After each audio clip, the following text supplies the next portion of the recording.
सोचिए, आप किसी पार्टी में जाते हैं और बस एक नज़र में समझ जाते हैं कि कौन बॉस को इम्प्रेस करने की कोशिश कर रहा है, कौन अपनी डेट के साथ थोड़ा नर्वस है और कौन बस वहां से निकलना चाहता है। ये कोई सुपर पावर नहीं है। आज हम इसी कला पर बात करने वाले हैं। बिल्कुल। और इसके लिए हमारे पास हेनरिक फिक्सिस की किताब the art of reading minds से जुड़े कुछ कमाल के आइडियाज हैं। हमारा मिशन ये समझना है कि बिना एक शब्द कहे लोगों के असली इरादों और भावनाओं को कैसे समझा जा सकता है। एक बहुत ही दिलचस्प विषय। तो चलिए शुरू करते हैं। जब हम कहते हैं माइंड रीडिंग या मन पढ़ना, तो लोगों के दिमाग में अक्सर जादू टोना या कोई रहस्यमय शक्ति की बात आती है, पर यहाँ इसका मतलब वो तो बिल्कुल नहीं है। नहीं, बिल्कुल नहीं। फिक्सिस इसे बहुत साफ तौर पर समझाते हैं। ये कोई टेलीपैथी नहीं है, बल्कि ये एक स्किल है जिससे कोई भी सीख सकता है। एक स्किल? हाँ, ये बस किसी व्यक्ति के हाव भाव, उनकी बॉडी लैंग्वेज, चेहरे के भाव और आवाज के उतार चढ़ाव को देखकर ये अंदाजा लगाने की कला है कि उनके मन में क्या चल रहा होगा। अच्छा। और इसमें एक बहुत ही चौंकाने वाला आंकड़ा है। स्टडीज बताती हैं कि हमारी बातचीत का सिर्फ 7% हिस्सा शब्दों पर निर्भर करता है। एक मिनट, क्या सिर्फ 7%? सच में? जी हाँ, सिर्फ 7%। इसका मतलब तो ये हुआ कि हम ऑफिस की मीटिंग्स में दोस्तों से बात करते हुए लगभग 93% जानकारी को पूरी तरह से नजरअंदाज कर रहे हैं। बिल्कुल सही। आप बस सतह को देख रहे हैं। तो ये बाकी का 93% क्या है? इसमें से 38% आपकी आवाज का लहजा है, आप कैसे बोलते हैं, और 55% आपकी बॉडी लैंग्वेज है। तो अगर आप सिर्फ शब्दों को सुन रहे हैं तो आप पूरी कहानी का एक बहुत छोटा सा हिस्सा ही समझ रहे हैं। तो फिर इस 93% को समझने की शुरुआत कहाँ से करें?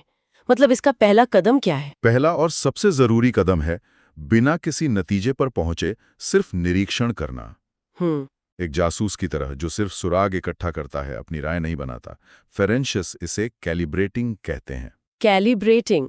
ये सुनने में थोड़ा टेक्निकल लग रहा है। मतलब क्या हुआ इसका? इसका सीधा सा मतलब है किसी व्यक्ति के सामान्य व्यवहार को समझना, जिसे हम बेसलाइन कहते हैं। अच्छा, बेसलाइन। यानी जब वे नॉर्मल होते हैं, शांत होते हैं, तो वे कैसे बिहेव करते हैं? एकदम सही।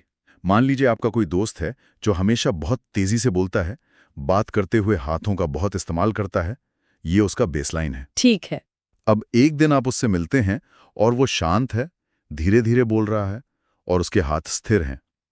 क्योंकि आप उसका बेसलाइन जानते हैं, आप तुरंत समझ जाएंगे कि कुछ तो बदला है। हाँ, कि कुछ तो गड़बड़ है। बिल्कुल। ये बदलाव ही आपको संकेत देता है कि शायद वो किसी बात को लेकर परेशान या चिंतित है। अच्छा, तो मतलब पहले ये जानना जरूरी है कि कोई आमतौर पर कैसा रहता है, ताकि जब वो अलग बर्ताव करे तो हम उसे पकड़ सकें। इसकी प्रैक्टिस तो अपने परिवार और दोस्तों के साथ आसानी से की जा सकती है। हाँ, और इसमें सबसे खूबसूरत बात यह है कि इसका मकसद दूसरों को कंट्रोल करना नहीं है। इसका असली मकसद है सहानुभूति, यानी एम्पैथी। हाँ। जब आप समझते हैं कि सामने वाला कैसा महसूस कर रहा है, हाँ। तो आप उससे एक गहरा और सच्चा रिश्ता बना पाते हैं। चलिए, अब उस हिस्से पर आते हैं जिसका मुझे बेसब्री से इंतजार था। शरीर की गुप्त भाषा। कहते हैं जबान झूठ बोल सकती है पर शरीर नहीं। तो वो कौन से बड़े संकेत हैं जिन पर हमें ध्यान देना चाहिए? तो सबसे पहले आते हैं माइक्रो एक्सप्रेशंस। Micro expressions? हाँ, ये चेहरे पर बिजली की तेजी से कौंधने वाले भाव होते हैं। हाँ। जो 1 सेकंड के 15वें हिस्से तक ही रहते हैं। 1 सेकंड का 15वां हिस्सा, उसे पकड़ना तो मतलब नामुमकिन सा लगता है। मुश्किल है, पर नामुमकिन नहीं है। प्रैक्टिस से आप इन्हें पहचानना सीख सकते हैं। ये अनैच्छिक होते हैं, मतलब इन पर हमारा कोई कंट्रोल नहीं होता, और ये हमारी सच्ची भावना को उजागर कर देते हैं। कोई उदाहरण? मान लीजिए आपका बॉस एक नए आइडिया की तारीफ कर रहा है और हाँ कहने से ठीक एक पल पहले उसके चेहरे पर घृणा का एक हल्का सा भाव आता है और गायब हो जाता है। ओहो! यही वो माइक्रो एक्सप्रेशन है जो बताता है कि उसे आइडिया असल में पसंद नहीं आया। और आंखों के बारे में क्या? हमें तो बचपन से यही सिखाया जाता है कि जो झूठ बोलता है वो नजरें चुराता है ना? यार, ये सबसे आम मिथकों में से एक है। सच में? हाँ, असल में कई अनुभवी झूठे लोग जानबूझकर ज्यादा आई कांटेक्ट बनाते हैं ताकि वे ईमानदार लगें। इसलिए सिर्फ आई कांटेक्ट पर भरोसा नहीं कर सकते। तो फिर हमें क्या देखना चाहिए? अगर कोई सीधे आंखों में देख रहा है तो भी हम कैसे पता लगाएं? आपको बदलाव पर ध्यान देना है। उनका सामान्य आई कांटेक्ट कैसा है? क्या किसी खास सवाल पर उनकी पलकें सामान्य से ज्यादा तेजी से झपकने लगती हैं? अच्छा। चिंता या तनाव अक्सर पलकों की गति में दिखता है, सीधे आई कांटेक्ट में नहीं।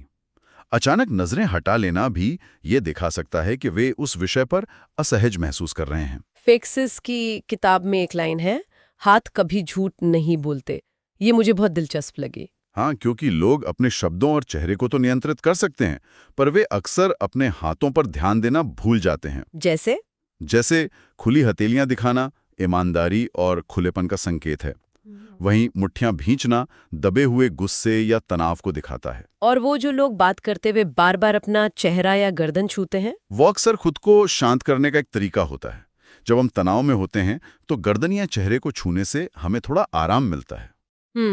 एक और दिलचस्प बात, जब कोई सच बोल रहा होता है तो उसके हाव भाव उसके शब्दों के साथ तालमेल में होते हैं, लेकिन झूठ बोलते समय ये हाव भाव या तो अचानक बहुत कम हो जाते हैं या फिर बहुत ज्यादा और बनावटी लगने लगते हैं। और शरीर की मुद्रा यानी पोस्टर और पैरों के बारे में कुछ खास है। मैंने सुना है पैर बहुत कुछ बताते हैं। हाँ, पैर शायद शरीर का सबसे ईमानदार हिस्सा है। पेकेशियस कहते हैं कि हमारे पैर उस दिशा में इशारा करते हैं जहां हमारा दिमाग जाना चाहता है। अच्छा। अगर आप किसी से बात कर रहे हैं और उसका पूरा शरीर आपकी तरफ है लेकिन उसके पैर दरवाजे की तरफ हैं, तो बहुत संभावना है कि वो अवचेतन रूप से उस बातचीत से बाहर निकलना चाहता है। हाँ, ये तो कमाल है। अगली बार किसी बोरिंग मीटिंग में मैं सबके पैरों पर ध्यान दूंगी। बिल्कुल। चलिए इसे एक नौकरी के इंटरव्यू के उदाहरण से समझते हैं। हाँ, बताइए। उम्मीदवार बहुत आत्मविश्वास से बात कर रहा है, मुस्कुरा रहा है, लेकिन अगर आप ध्यान दें तो उसके हाथ मेज के नीचे छिपे हुए हैं और मुश्किल सवाल पूछने पर वो अपनी टाई ठीक करने लगता है और उसके पैर दरवाजे की ओर हैं। ये सारे संकेत मिलकर एक अलग ही कहानी बता रहे हैं कि उसके शब्दों के पीछे का आत्मविश्वास शायद उतना ठोस नहीं है। तो एक बार जब हम इन संकेतों को पढ़ना सीख जाते हैं तो अगला कदम क्या है? क्या हम इसका इस्तेमाल लोगों से बेहतर ढंग से जुड़ने के लिए कर सकते हैं? किताब में मिररिंग का जिक्र है। ये हमेशा थोड़ा अजीब लगता है, जैसे किसी की नकल उतारना। आपका सोचना सही है। अगर इसे गलत तरीके से किया जाए तो ये नकल उतारने जैसा ही लगेगा, लेकिन मिररिंग का असली मतलब है सूक्ष्मता से दूसरे व्यक्ति के व्यवहार की नकल करना। सूक्ष्मता से? हाँ, जैसे उनके बैठने का तरीका या उनकी आवाज की गति। ये हमारे दिमाग में मौजूद मिरर न्यूरॉन्स की वजह से काम करता है। जब हम किसी को मिरर करते हैं तो उनके दिमाग को अनजाने में यह संदेश मिलता है कि ये व्यक्ति मेरे जैसा है, और इससे तुरंत एक विश्वास और तालमेल का एहसास होता है। ये दिलचस्प है। मुझे याद है एक बार मैं एक सेल्स मीटिंग में थी और मैंने अनजाने में ही क्लाइंट की तरह अपने हाथ टेबल पर रख लिए थे। बाद में एहसास हुआ, पर उस बातचीत का माहौल अचानक बहुत दोस्ताना हो गया था। बहुत हद तक संभव है कि ये मिररिंग का असर था, और इसे स्वाभाविक बनाने का तरीका है सूक्ष्मता और थोड़ा समय का अंतराल। मतलब तुरंत कॉपी नहीं करना है। नहीं, अगर वे आगे झुकते हैं तो आप कुछ सेकंड बाद थोड़ा सा आगे झुकें।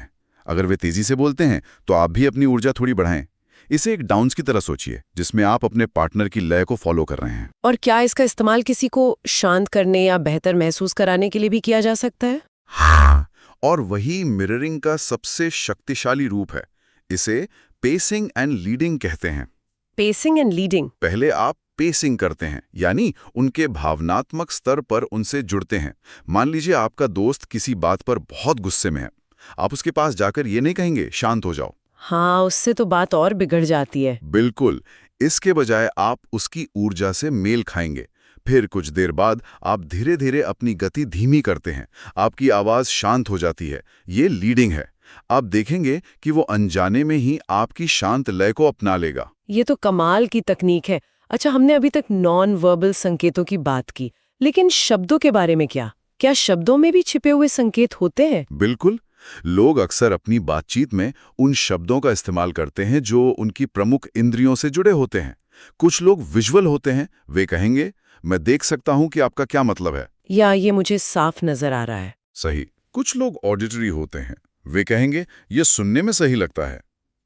और कुछ लोग काइनेस्थेटिक होते हैं, वे कहेंगे, मुझे यह ठीक महसूस हो रहा है। तो अगर हम उनकी भाषा शैली से मेल खाते हैं तो वे ज्यादा जुड़ाव महसूस करेंगे। एकदम सही। अगर कोई विजुअल भाषा का उपयोग कर रहा है और आप कहते हैं, चलिए इस पर एक नजर डालते हैं, तो आप सीधे उनके दिमाग की भाषा में बात कर रहे होते हैं।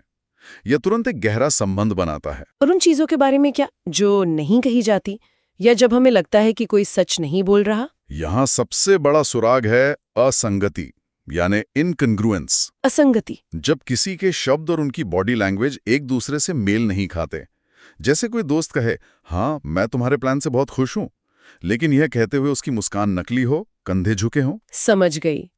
ये असंगति एक बहुत बड़ा रेड फ्लैग है। बिल्कुल। तो झूठ पकड़ने का कोई एक पिनोकियो साइन नहीं है, जैसे नाक छूना? नहीं, ऐसा कोई एक जादुई संकेत नहीं है। यह हमेशा संकेतों के एक समूह के बारे में होता है, जो उनके सामान्य व्यवहार यानी बेसलाइन से अलग होता है।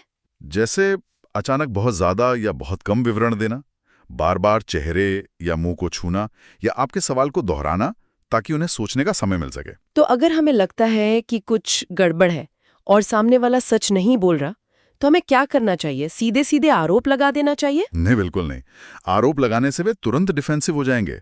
सबसे अच्छा तरीका है एक सुरक्षित माहौल बनाना और कोमलता से सवाल पूछना। जैसे कि आप कह सकते हैं, आप कह रहे हैं कि सब ठीक है, पर मुझे महसूस हो रहा है कि शायद कोई बात आपको परेशान कर रही है।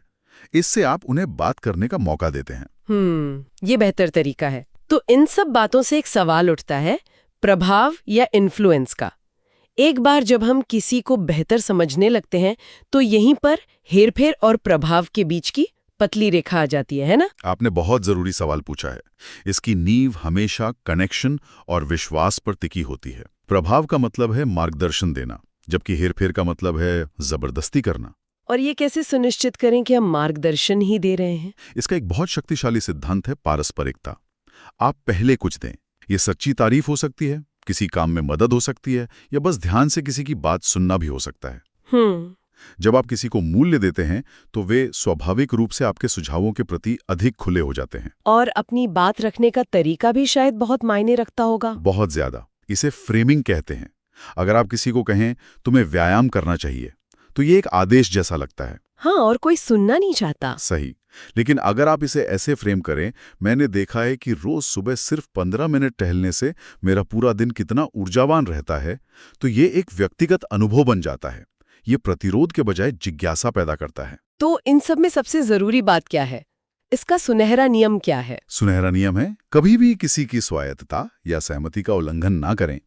असली प्रभाव नियंत्रण के बारे में नहीं, बल्कि सहयोग के बारे में है। यदि कोई नहीं कहता है, तो उसका सम्मान करें। ये बहुत जरूरी है। जब आप किसी की आजादी का सम्मान करते हैं, तो वे आप पर और भी ज्यादा भरोसा करते हैं। यही सच्चे और नैतिक प्रभाव का आधार है। तो आज हमने किसी के सामान्य व्यवहार को समझने से लेकर उनकी बॉडी लैंग्वेज, उनके शब्दों के पीछे छिपे अर्थ और मिररिंग के जरिए कनेक्शन बनाने तक का सफर तय किया, और आखिर में नैतिक प्रभाव के बारे में भी बात की। बिल्कुल। और इसका मुख्य संदेश ये है कि ये कोई जादुई शक्ति हासिल करने के बारे में नहीं है। ये सब कुछ बस वर्तमान में मौजूद रहने, चौकस रहने और सहानुभूति रखने के बारे में है। इसका लक्ष्य दूसरों पर काबू पाना नहीं, बल्कि उनके साथ गहरे और सार्थक संबंध बनाना है। जाते जाते एक विचार छोड़ जाती हूँ। अगली बार जब आप किसी कैफे या मेट्रो में हो, तो कुछ मिनटों के लिए अपना फोन नीचे रखें। अपने आसपास के लोगों को देखें, उनके हाव भाव, उनके बैठने का तरीका, वे कौन सी कहानियां कह रहे हैं जो शब्दों में नहीं है, और सिर्फ उन पर ध्यान देने से क्या उस जगह का माहौल आपके लिए थोड़ा बदल जाता है? सोचिएगा जरूर।